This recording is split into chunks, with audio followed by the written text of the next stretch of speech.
जय हिंद, वंदे मातरम साथियों। तो स्वागत है आप सभी का हमारे YouTube channel online teaching with Kaushal में।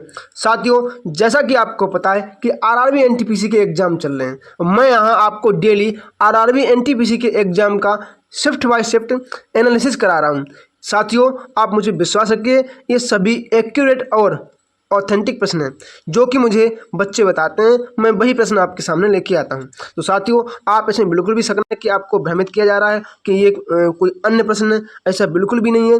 मैं आपको यहाँ पे ये भी दिखाऊंगा कि ये प्रश्न मेरे पास कहाँ से आते हैं, मतलब कि बच्चे आते हैं, वो टेलीग्राम ग्रुप पे बताते हैं, उसके बाद मैं यहाँ आपको उसका एनालिसिस कराता हूँ। तो साथियों, अगर आपको ऐसा एनालिसिस देखना है तो मुझे कमेंट बॉक्स में कमेंट जरूर कीजिए और अपने साथियों के पास वीडियो को शेयर कीजिए, वीडियो को लाइक कीजिए। और जो भी साथी मेरे चैनल पर नए हैं तो उन साथियों से निवेदन है कि चैनल को सब्सक्राइब जरूर करें। इसमें हमारा आज पहला प्रश्न क्या हो जाएगा, गीता रहस्य पुस्तक के लेखक हैं। जो गीता रहस्य पुस्तक है ये किसके द्वारा लिखी गई है, ये प्रश्न आपकी परीक्षा में आज पूछा गया था। तो क्या है, बाल गंगाधर तिलक। जो बाल गंगाधर तिलक है इनके द्वारा ये गीता रहस्य बुक है, ये लिखी गई थी। अच्छा, ये इन्होंने किस जेल में लिखी, तो किसमें, बर्मा की जेल में, मतलब म्यांमार में थे, वहां पर लिखी थी।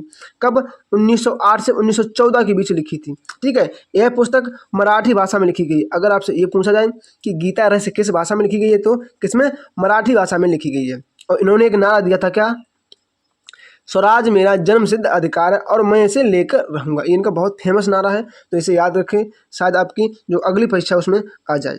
चलिए, नेक्स्ट प्रश्न हमारा क्या है, एशियाई विकास बैंक बोर्ड ऑफ गवर्नेंस की 58वीं बैठक में कहाँ हुई।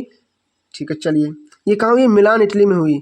एडीबी मतलब एशियाई जो विकास बैंक है, इसकी वो बैठक कहाँ हुई, मिलान इटली में हुई।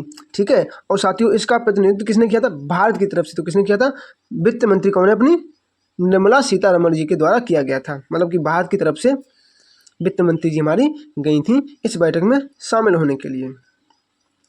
अगला प्रश्न हमारा क्या है, 104वां संविधान संशोधन किससे संबंधित है। जो 104वां संविधान संशोधन है इसका संबंध किससे है।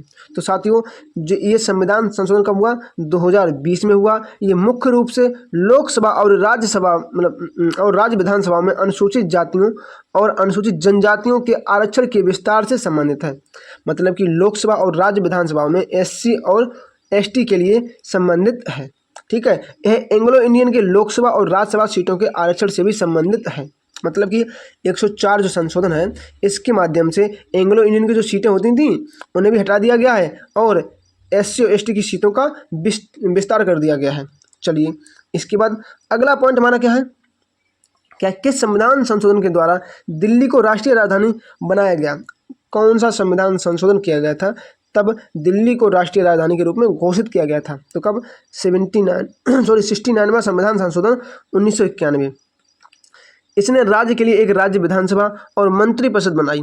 इस अधिनियम के तहत आदित्यनाथ झा दिल्ली के पहले उपराज्यपाल बने थे। कौन, आदित्यनाथ झा जो हैं ये दिल्ली के पहले उपराज्यपाल के रूप में इन्होंने शपथ ग्रहण की थी। इसके बाद हमारा नेक्स्ट प्रश्न क्या है, 2025 गोल्डन ग्लोब्स में सर्वश्रेष्ठ मोशन पिक्चर का पुरस्कार किसे दिया गया।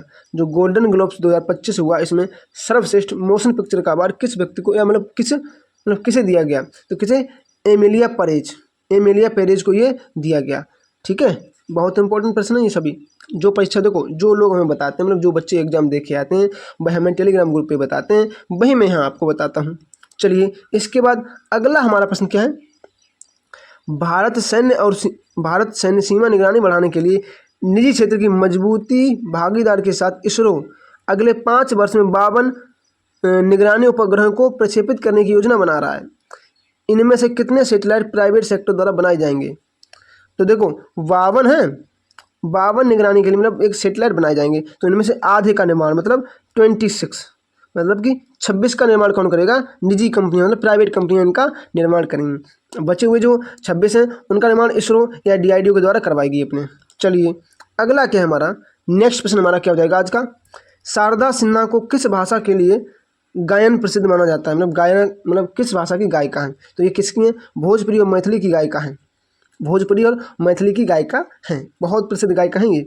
और साथियों मैं जैसे आपको बताया कि आपने अगर अभी तक मेरे चैनल को सब्सक्राइब नहीं किया है तो चैनल को सब्सक्राइब करें, क्योंकि आपको पता है मैं यहाँ पर आपको जो आरआरबी एनटीपीसी का एग्जाम चला उनका एक्यूरेट और बिल्कुल एकदम सटीक जानकारी देता हूँ। मैं वही प्रश्न लाता हूँ जो बहुत अच्छे से लोग मेरे पास भेजते हैं। मतलब ऐसा नहीं है कि उन्होंने कुछ भी भेजा मैंने आपको यहाँ कुछ भी टाइप करके पढ़ा दिया, ऐसा कुछ भी नहीं है। ठीक है, अगला क्या है, सेफ्टी वाल्व सिद्धांत का उपयोग करते हुए नरम पंथियों पर किसने हमला किया था।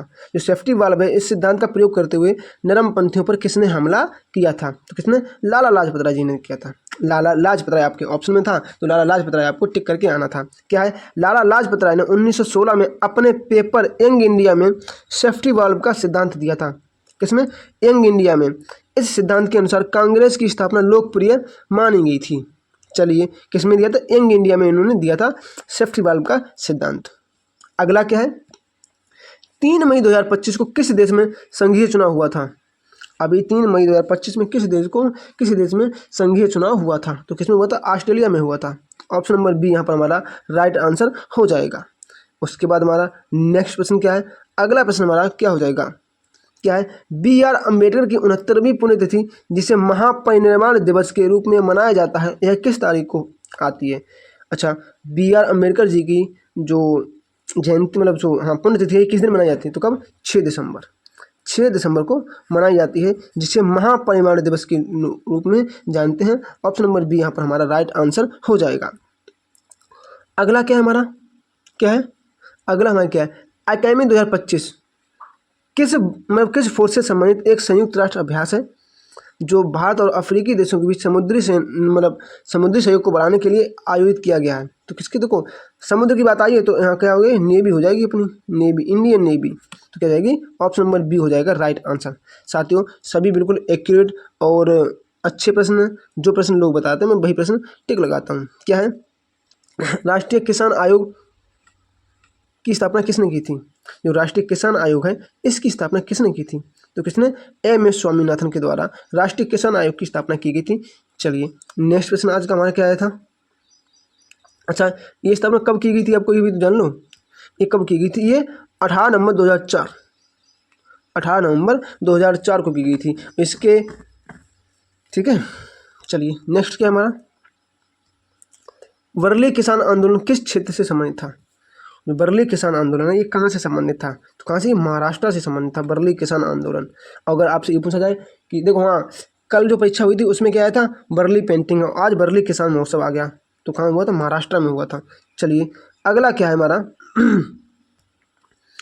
हिमालय के सबसे ऊपरी मतलब सबसे उत्तरी भाग में कौन सी श्रृंखला स्थित है। देखो सबसे उत्तरी है ना उधर 1 2 3, तो इसको हिमाद्री कहते हैं। क्या इसको हिमाद्री कहते हैं, तो ऑप्शन नंबर डी यहाँ पर हमारा राइट आंसर हो जाएगा हिमाद्री। अगला पॉइंट हमारा क्या है,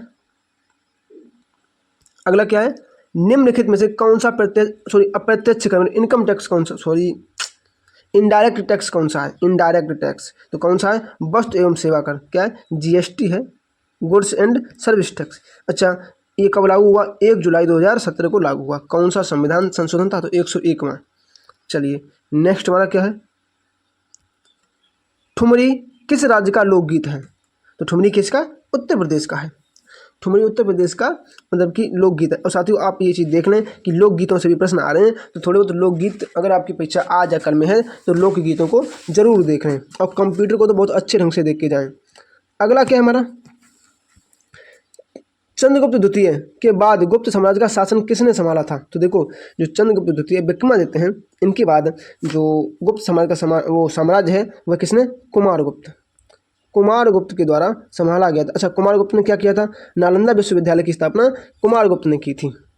चलिए अगला हमारा प्रश्न क्या है आज का, किस अनुच्छेद में राज्य के नीति निर्णय तत्व के अनुप्रयोग का उल्लेख किया गया है। मतलब अनुप्रयोग मतलब इन्हें सुप्रीम कोर्ट मतलब क्या प्रवर्तनीय नहीं है, तो किसमें, आर्टिकल 37। ऑप्शन नंबर बी बिल्कुल राइट आंसर हो जाएगा। क्या है, अनुच्छेद 37 यह स्पष्ट करता है कि नीति निर्णय तत्व न्यायालय द्वारा प्रवर्तनीय नहीं है।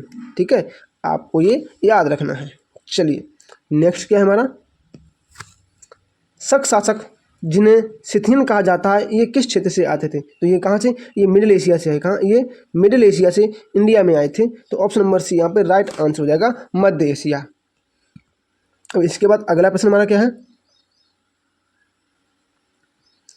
अगला प्रश्न हमारा क्या है, अगला हाँ अस्मिता क्या है, अस्मिता ऋण योजना किस बैंक द्वारा शुरू की गई एक विशेष ऋण योजना है। तो किसके द्वारा, जो अस्मिता ऋण योजना ये एसबीआई, किसने, ये एसबीआई ने दी है। तो ऑप्शन नंबर सी यहाँ पर हमारा राइट आंसर हो जाएगा।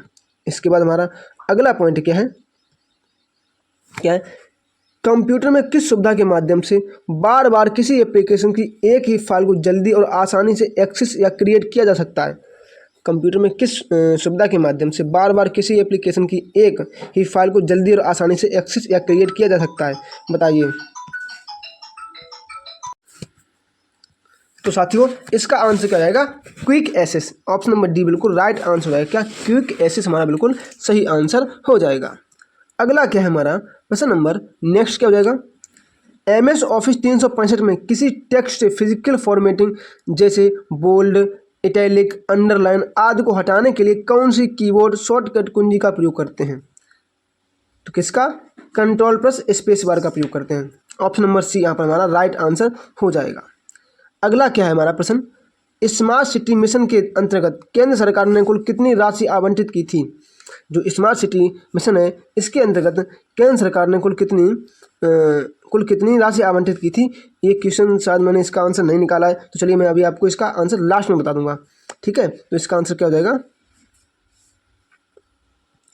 अगला क्या है, उत्तर प्रदेश सरकार ने 2024 में स्कूल स्तर पर कौन सी खेल प्रतियोगिताएं आयोजित की हैं, बताइए। तो कौन सी की हैं, PM श्री खेल में, PM श्री स्कूलों में खेल और सांस्कृतिक प्रतियोगिताएं चालू की हैं, कौन सी, PM श्री के नाम से।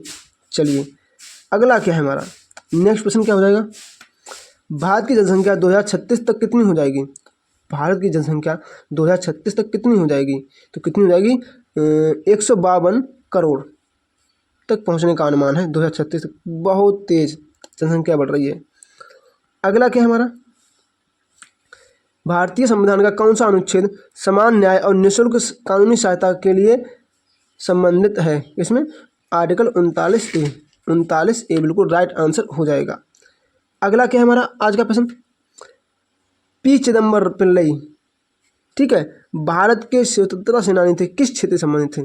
तो ये कहाँ से थे, ये तिरुनेलवेली के जिले के ओट्टापिडारम में इन्हें कपोलोटिया तेजन के नाम से जाना जाता है, ठीक है ना, तमिल हेमल्सन के नाम से इन्हें जाना जाता है, आप इतना याद रखो। चलिए अगला क्या है, दामोदर नदी किस पठार से होकर बहती है। तो इसका उद्गम स्थल कहाँ है, छोटा नागपुर का पठार खरपतम की पहाड़ी से होता है। हुगली नदी के मिलने के बाद यह 368 मील मतलब 592 किलोमीटर की दूरी तय करती है। इसके बाद अगला प्रश्न हमारा क्या है, देखो एक प्रश्न किसका आया, ये साइंस का प्रश्न आया, क्या, कार्बन टेट्राक्लोराइड कहाँ प्रयोग किया जाता है। तो ये कहाँ, औद्योगिक विलायक और अग्निशामक के रूप में प्रयोग किया जाता है, कार्बन टेट्राक्लोराइड।